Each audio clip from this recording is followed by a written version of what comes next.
How's everybody doing? Is everybody slowing down a little bit?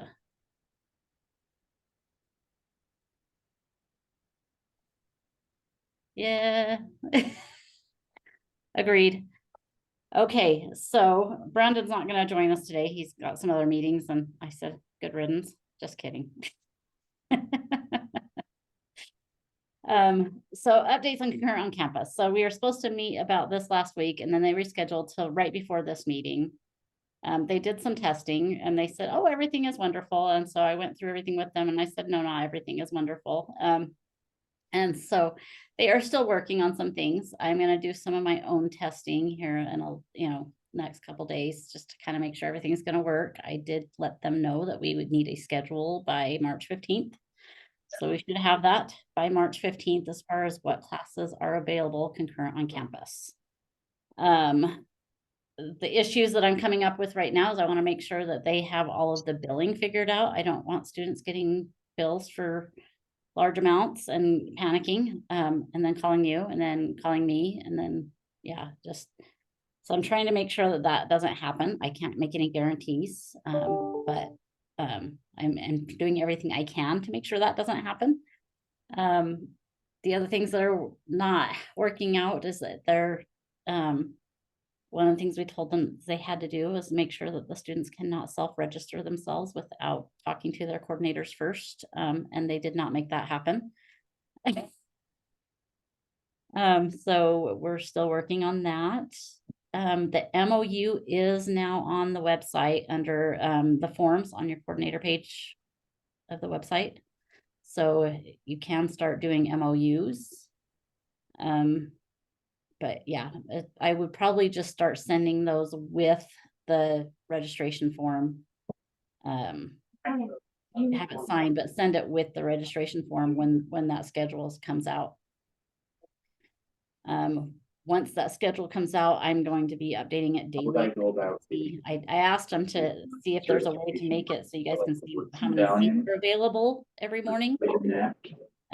So hopefully you guys can at least see those seats, at least what was available that morning.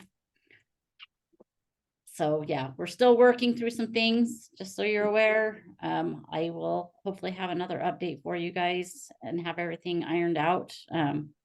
They tend to say, oh yeah, we can do that, and then not do it. And I have to go back and say, wait, no, that's not done. So, so yeah, I'm hoping that we have all those things ironed out by in the next couple of weeks. So I'll do my testing and see what they come up with as far as the issues that I brought to them today. Student course evaluations, Brandon was supposed to talk about that, but he said that there's a link now on our website, and I forgot to ask him where that was at. So hold on, I'm gonna look. But he said that is now available to you guys, and I don't know if it's on the announcements on MyCE or if it's on our website.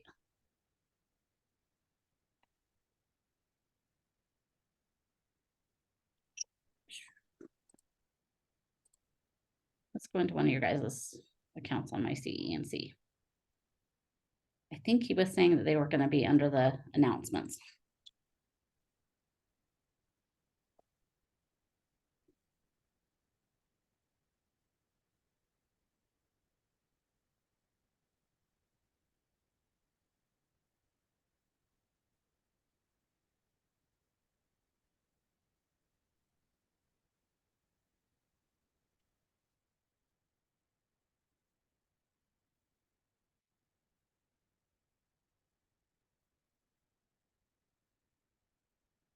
Okay, I don't know where he put it. So I will ask him and send you guys an email later about that one. But somehow you guys do have access now to the student course evaluations. I just kind of wanted to go over the U-Sheet application as far as errors and procedures.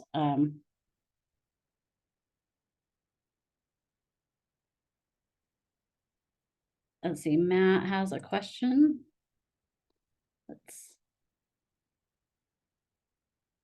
About March 15th. So that's what I told our scheduling office, is we need it by March 15th.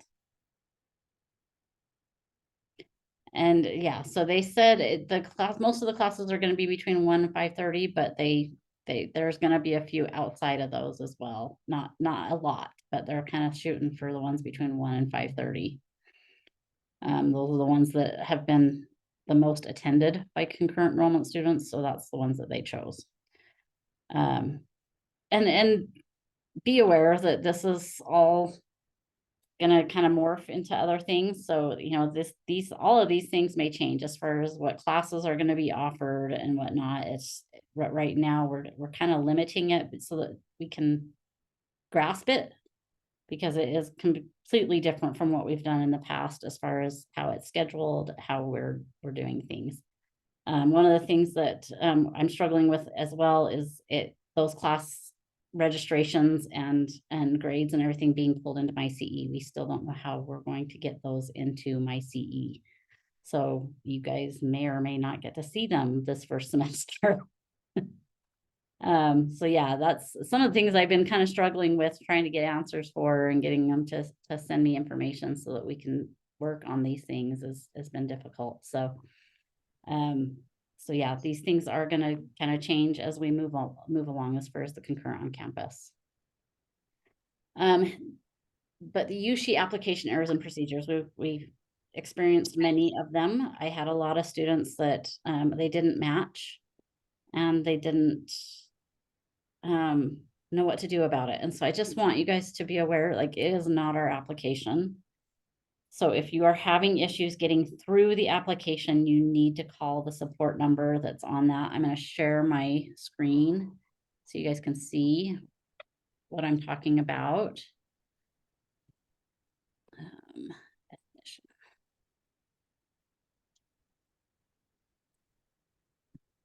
Share screen. This one.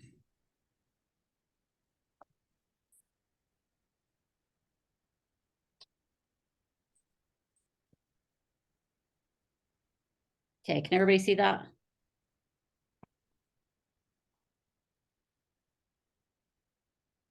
Okay, I'm going to assume you can. Everybody's answering. So when you go to our admissions page, go down here, apply for admissions.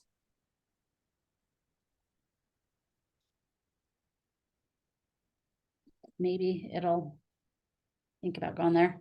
So this number right here is the one that you guys will need to call to find out why they're not matching or why we don't have their application. We did have a few that for whatever reason they were submitted correctly, but they were never sent to us. And we have gone back through all of the data that we received and we cannot find them anywhere. And then when you call that number, they're saying it's our fault. We actually had one student that called them and they sent an email saying that we weren't accepting it because they were a international student. And we're like, no, that wouldn't prevent us from taking their application. It might put a hold on their account for whatever reason that we would have to fix, but we wouldn't not accept their application. So we're kind of going back and forth on that. So if you guys come across some, but a lot of them, they can tell you why the student isn't matching. So, but unfortunately, that's not something we can do. That's not something, you know, having this calling us and asking us why it's not working. There's nothing we can do. It's very frustrating for you. It's frustrating for us. It's frustrating for the student, but unfortunately, that's the only way. It's not even coming up, is it? Can you guys see the application page?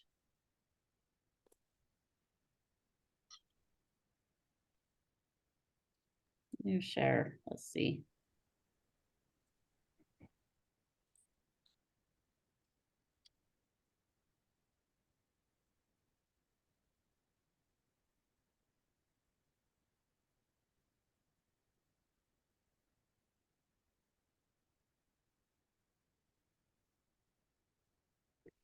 Yes, Kim, the application is available for fall semester right now. So if you can get them to start out applying now, that would be wonderful. Just because if they run into issues, it's going to be a lot easier to get them in there and get them fixed now rather than waiting until the deadline. So if you can get them in there and get them to register now, that would be great.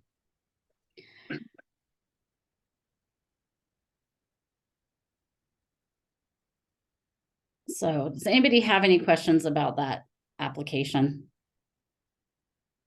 I feel like it went okay, like better this semester than last semester, but that may be because there was less students trying to register to do the application.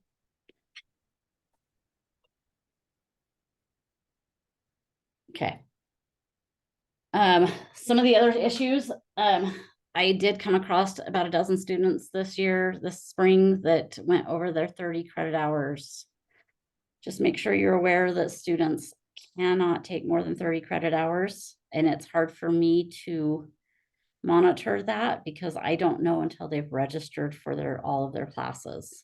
So we had quite a few students that registered for classes for the concurrent on campus. And then they were taking those classes for a few weeks before they registered for classes at their high school. And that's when I found out that they were going over their 30 credit hours. And then it's a lot harder for them to drop classes because they've already been taking some of them for a couple weeks. So if you guys can try to kind of keep an eye on that, there is, let's see, concurrent enrollment. Where is see? There is a report that I believe you guys have access to.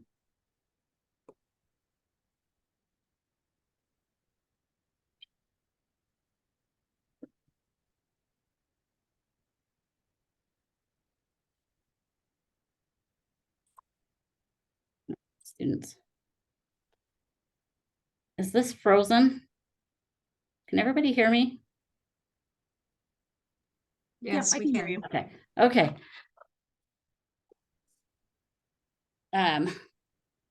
Is it showing the report? Can you guys see a report? Yes. Okay. The report page. Okay. So if you go right here to the student semester credit load,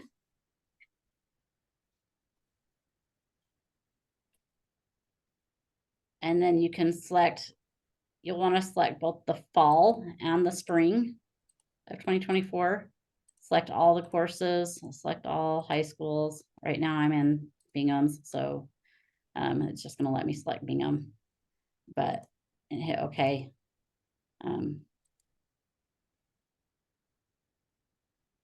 It'll pull a report and it'll give you the total credit hours they've received for those 2 semesters combined. And then you can just go through that report and filter out the ones that have more than 30 or have close to 30. If you do it, before they start registering for spring semester, you can kind of monitor it before they start registering for classes and, have them pick and choose which classes they want to drop instead of having to kind of finagle things around. So just try to keep an eye on that and be aware that 30 credit hour limit is a state law. And so it's or a USHE mandate. I'm not sure if it's legislated or not, but it is a USHE mandate. And so it's across the board. So that means that if they're taking classes through UVU or Weber and Salt Lake Community College, it's 30 credit hours total of concurrent enrollment. It's not just at one institution. I don't know if they monitor that. I'm just told that I have to monitor what I can, so I do.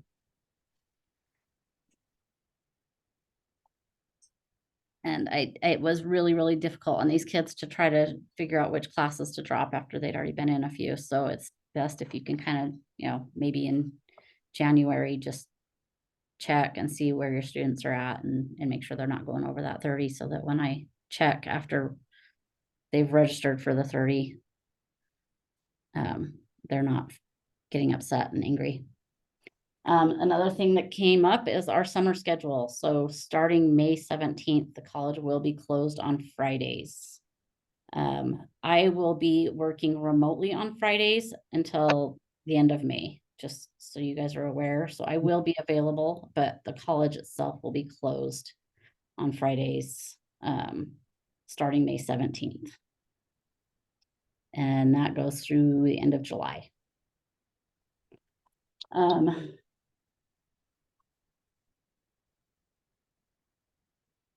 The other thing that came up is our admissions office sends out reminders to all of our adjuncts to put in their grades at the end of the semester. What I found is that they did not realize that they needed to filter out concurrent enrollment classes. And we had a whole bunch of year-long classes that the teachers were getting emails saying, hey, you need to put in your grades. Hey, you need to put in your, like, over and over and over. They said it just auto generates until they put grades in. They will not be doing that in the future, but what I found is there was a couple of teachers that accidentally put their grades in for year-long classes, and we had to go in and have them removed. I have not gone through all of the year-long classes, so if you happen to come across a teacher that accidentally put their grades in for a year-long class, let me know so we can get those removed, because they will not be able to update those grades or remove them later themselves. It is going to have to go through our admissions office to have those grades removed. So if you come across somebody who accidentally put semester grades in on a year-long class, just let me know. And I don't remember what my other note was about. English placement. Oh, English placement. So in the past, they were allowing students to, if they placed into English 990, which was a 7 or higher, they could self-place themselves into English 1010, which is technically a 14 or higher. They are no longer doing that. So students will need to have a 14 or higher to take English 1010. I think we've updated everything on our website. Just make sure you're using the updated information that we have on our website. So, and make sure you understand that it is a 14 or higher now, not the 7.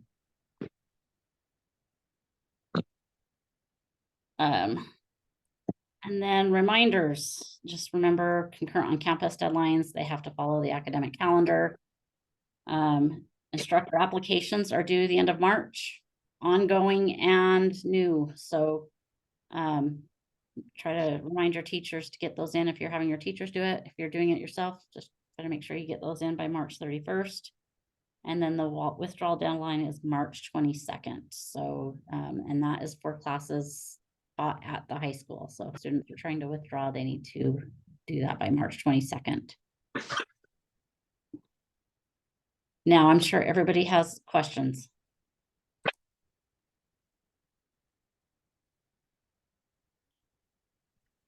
Mario asked 30 hours or 35 hours. The USHE says that they will only fund up to 30 hours per academic year.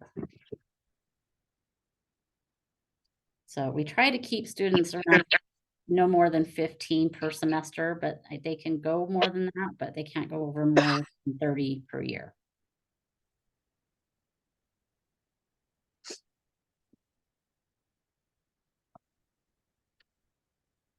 Yes, they can still use the ACT for English 1010.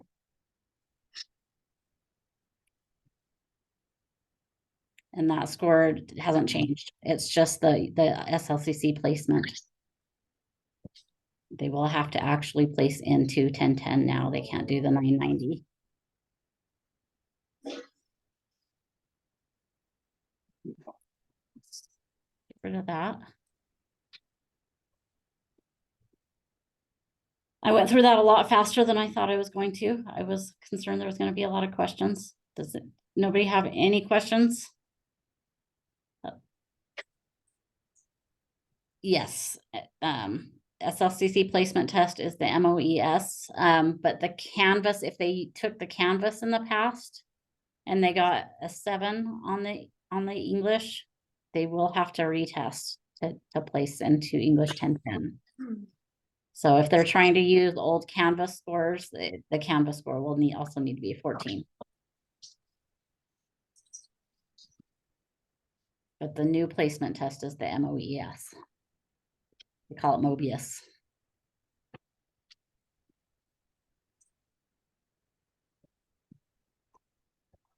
Where are you going in the tunnel? Okay. That is all I have for today. Our next meeting is going to be March 21st. just so you're all aware, my surgery that I was supposed to have this week, that's why we ended up having the meeting this week, is because my surgery got moved to March 5th, and I will be gone the rest of that week after the 5th. So, I'm sorry, but I will be gone. The placement test should be available now. So if they are wanting to take the placement test, they should be able to take it right now.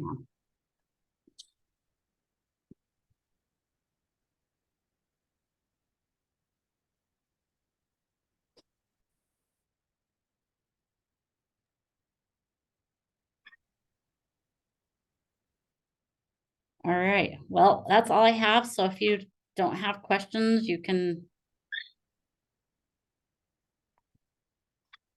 registration for next year. Are you talking about classes that you're teaching at your high school?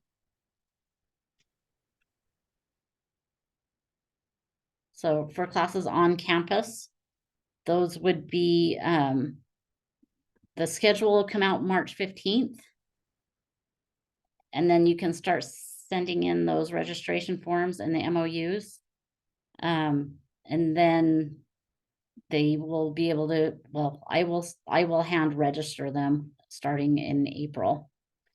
They have until May 31st. After that, there's no on-campus registration for students. In fact, what they will do is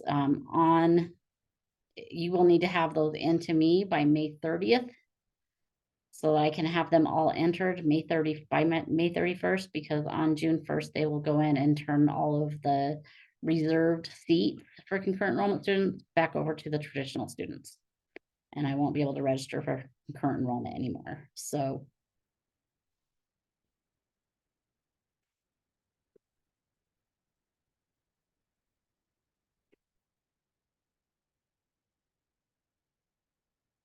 yes, yeah, the MOU is going to be done once. I'm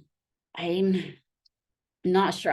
We're trying to make it electronic so that it automatically, they can sign it electronically. It's right there in my CE. I'm not sure where we're gonna file it as the individual ones are now. That's the other thing we're still trying to work on. We just barely got the MOU back and got it posted this week, so that's on our to-do list, but it will be filed in my CE somewhere. Hey, Becky, sorry. Hmm? With the on-campus, Mm-hmm. we just do the support ticket, right? We do the Yes. support ticket with the 3 classes that they want to register for with Correct. okay, got it. With the MOU. And I don't know if you guys have looked at that registration paper for the concurrent on campus, but there is a field on there for, in case, like if they can't get the class that they're wanting, it has like alternative classes that I can register them for. So they can put in alternatives to that class.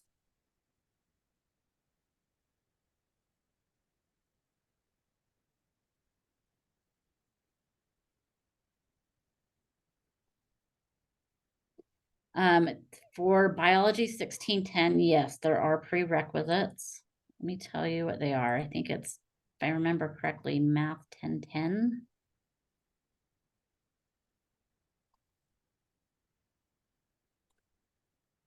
I'm gonna stop sharing because it's making my computer really slow.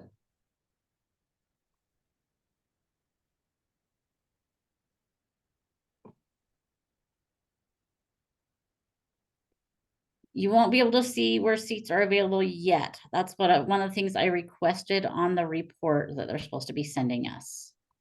So, and we will be updating that daily. So,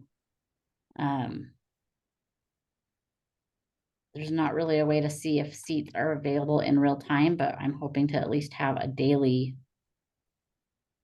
list.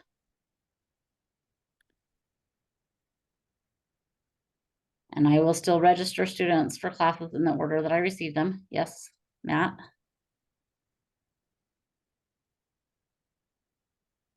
But they will want to make sure that they qualify for them, because if they don't, I will move on to the next and they will have to resend it.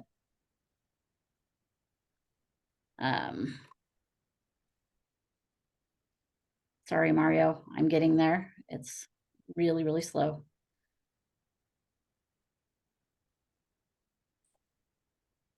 So biology 1610, they have to take 1615 with 1610, and I have to add those both at the same time.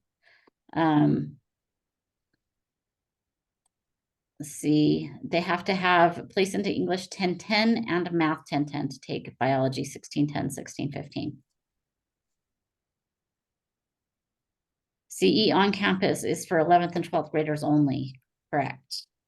So we did have a few that were not in 11th or 12th grade this year. I kind of let it slide, but be aware that if they are not an 11th or 12th grader, I will not register them.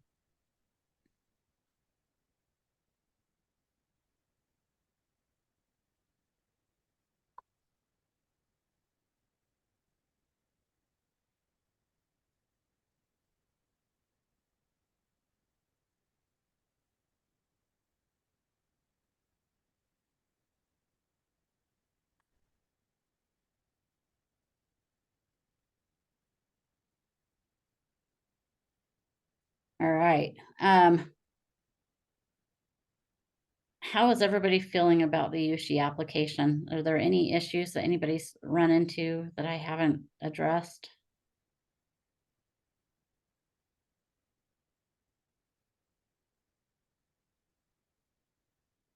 No.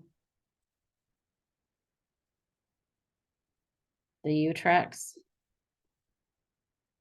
Yeah, the matching.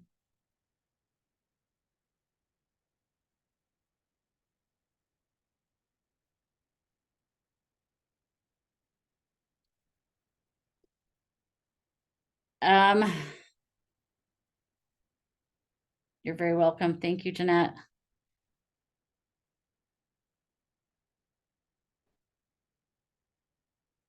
Most have to go through their district. The charter schools usually have somebody in particular that works with USBE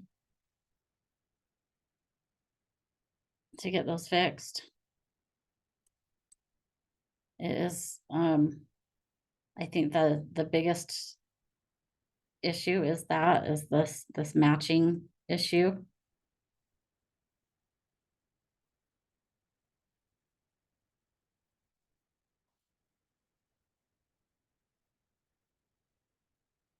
One of the things that we did come across is that graduation date that they sent us was not correct. I think that has been greatly reduced. We've worked with USBE and USHE and was able to get some of the dates that were self-reported when they were blank, and our admissions office has been doing some things to kind of help mitigate the issues with that bad graduation date. So I have seen some improvement in that in the later applications. So hopefully next year we won't have near as many issues with that graduation date and your students missing out of my CE and all that. Yeah, it has definitely been a learning process for all of us.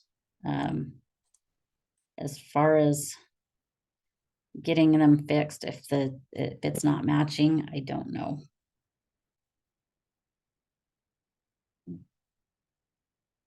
Does anybody else have any advice?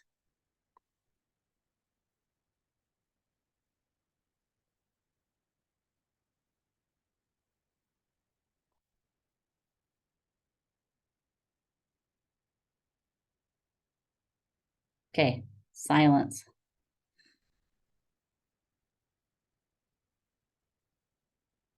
Apparently it's just a pain.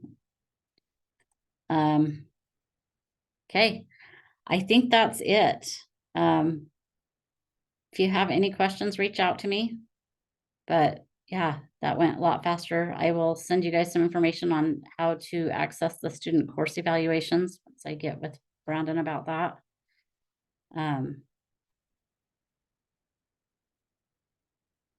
He didn't tell me where you guys, he just said you guys had access to it, but he didn't tell me where. So I guess this concludes it. I'm hoping to have a coordinator conference in the future. I'm not sure when, everything that's been going on. But hopefully before school gets out, we can get together and enjoy some good food and hopefully fun gifts, and just get together and iron out any of the issues that we're still having. Okay, I hope you guys have a great weekend. Yes, thanks, Matt. I'm hoping, I hear breathing is good, so hopefully that goes well. Have a great weekend, guys.